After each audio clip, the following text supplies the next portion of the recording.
Mad World. I am Coach Sess, and I am here today to talk about a person that is often overlooked, but this person should be applauded. He's always needed on every card and seems to go without any fanfare, without any recognition, and that person is the short notice fighter. Why should we applaud the short notice fighter? And it's because there are usually specific situations where that fighter is coming in to save the day. I've had personal situations where I've had as many as one fighter step up to save a show. And I've had situations where 4 or 5 fighters or athletes have stepped up to save the show. And in some situations, you got to think about your own personal rules for your commission and think about how those rules have changed over the years. So early on here in North Carolina, a lot of the rules revolved around having so many fights, so many rounds, so many amateurs, so many pros, so many championship fights. There were these criteria. And if you had a fight where you were just a little bit short, then the show was going to be canceled or not allowed to happen. You had to have certain criteria. So the short notice fighter for us became very important over the years because there was always 1 or 2 guys willing to fill in to take a championship fight, even though they weren't ready for a championship fight, to give us the rounds we needed, or guys would step in to give us extra fights on a day's notice. And in some cases where the commission would allow for exhibition fights or grappling matches or some kickboxing, and they said, okay, you can fill up the card with that stuff as well. So there have been plenty of short notice people in the game. We don't always recognize them. And most of the time, the fans themselves don't know about the short notice fights, because they probably showed up for just the main event, the top of the card, the main card. One thing that, you should realize about most short notice fighters is that they know the game. In other words, they already know how to fight or compete, but they also know the role that they're playing.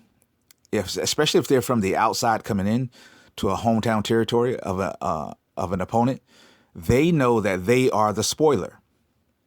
Okay, because there are opportunities for the short notice fighter to win. He is a fighter, so there's a chance that he could win.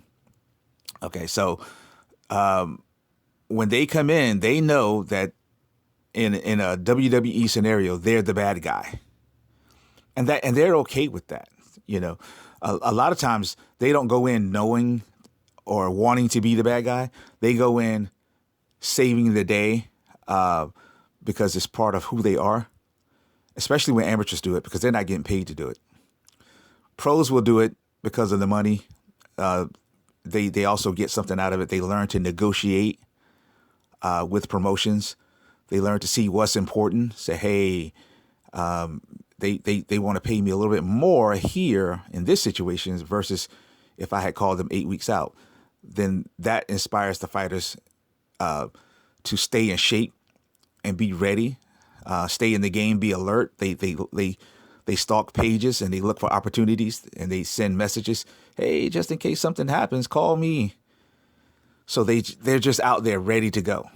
So there's some good that does come out of being a short notice fighter. It just makes you a little bit more aware of the game. And the reason I'm saying this is because the one thing the short notice fighter does not need or deserve is disrespect. So let me elaborate. So recently there was a situation where a fighter had taken a fight on short notice to help out a hometown fighter. And there's some speculation that the hometown fighter sold a lot of tickets, that he was the promotion's golden boy, or at least one of them. And, that there could be some, it could look bad for that fighter or look bad for that promotion if that fighter did not perform that night. So the short notice fighter filled in the blank, and he lost, and he lost by an armbar. And so a video surfaced on the internet where the wife of the hometown fighter had made a comment, "Armbar that nigga." So apparently the hometown fighter was white and the opponent was black. And regardless of the racial tone, the fighter coming in doesn't deserve disrespect at all. All right? Because he, in a sense, again, is saving the day. That hometown fighter had to sell tickets. We don't know if that's money coming in to pay bills. Maybe he fights full time, so that is his income. Regardless of the reason, that short notice fighter is coming in to assist your financial situation. And I think that sometimes the fans, the friends, the family of the fighters don't realize that we really, really, really kind of appreciate one another as fight teams, as coaches, as fighters. We kind of appreciate one another. It's not WWE. We're not hating on one another. We understand what the job is. So we don't want to be disrespected for doing our job, regardless. You know, the things you have to kind of think about is when this surfaced onto the made its way to the internet. You know, because the wife apparently was live on her video, and someone screenshotted it, screen recorded it, and reposted it. You got to remember, the internet is unforgiving. That internet is unforgiving. Don't put it out there unless you want it to be out there. And if you want it to be out there, then you're going to have to deal with the repercussions, because it's going to look like you're a cyber bully. That this is just who you are.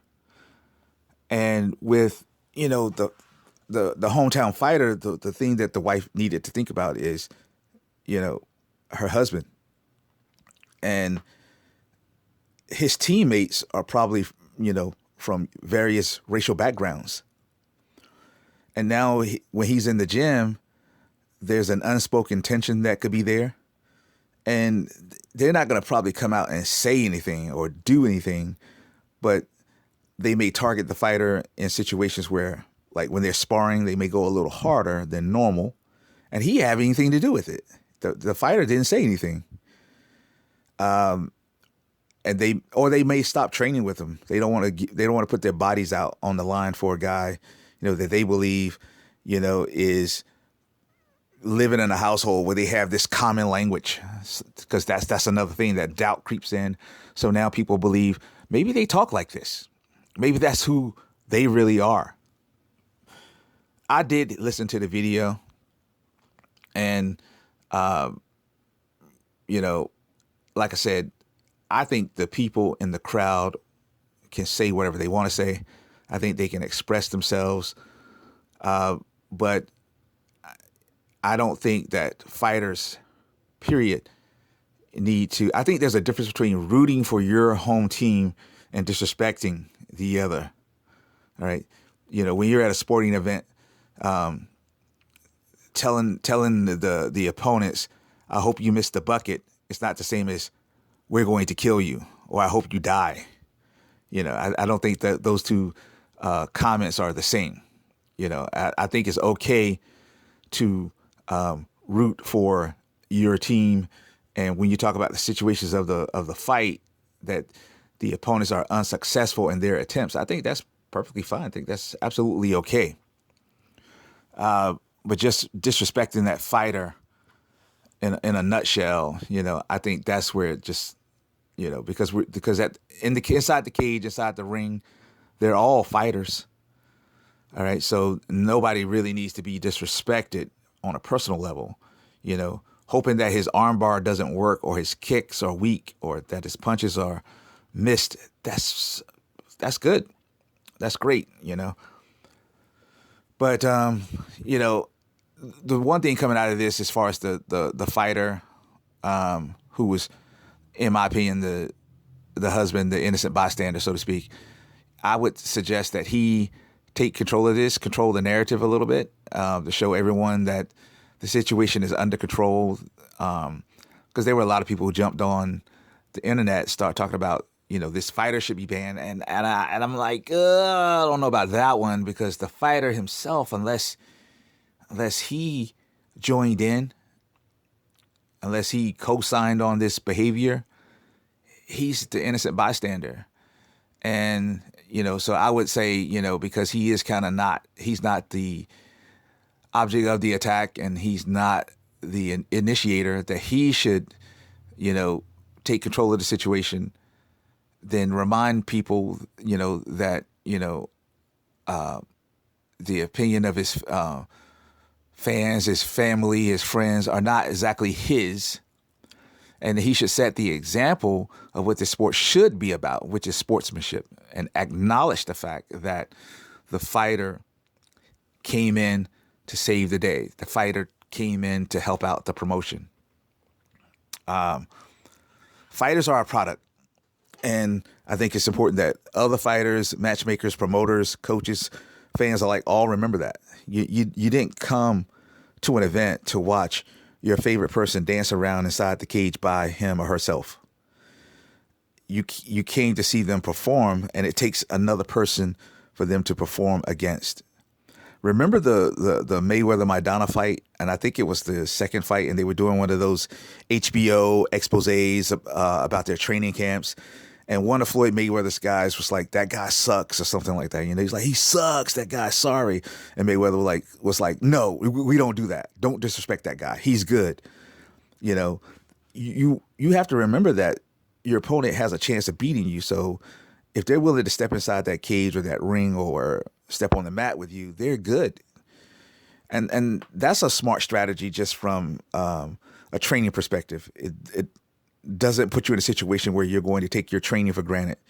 It's going to make you train hard if you believe that everybody you match up against is worthy of being in there with you.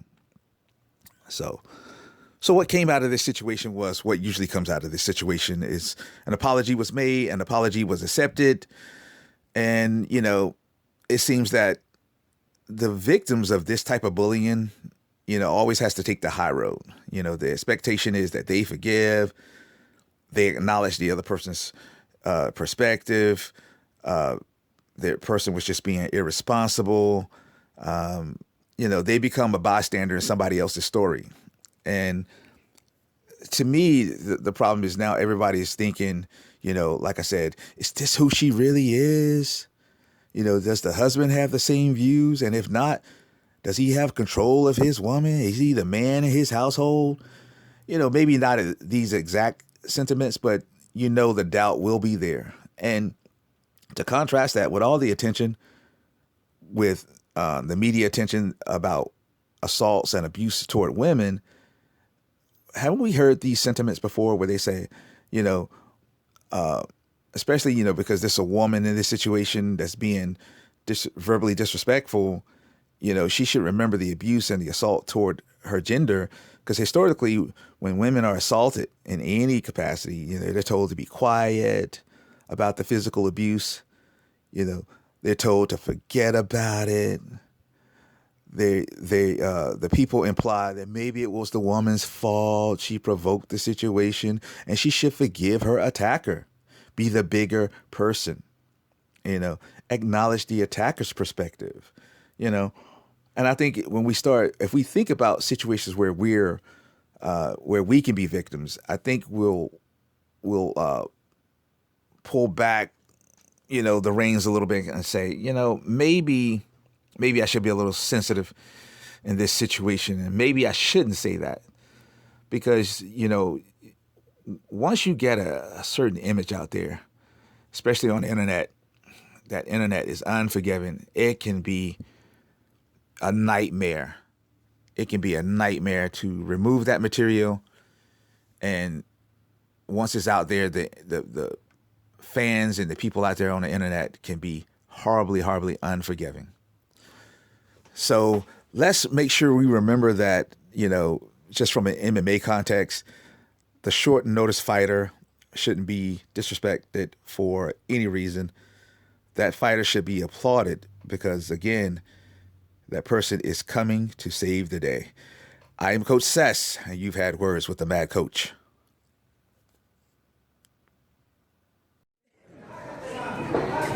Straight down the pipe.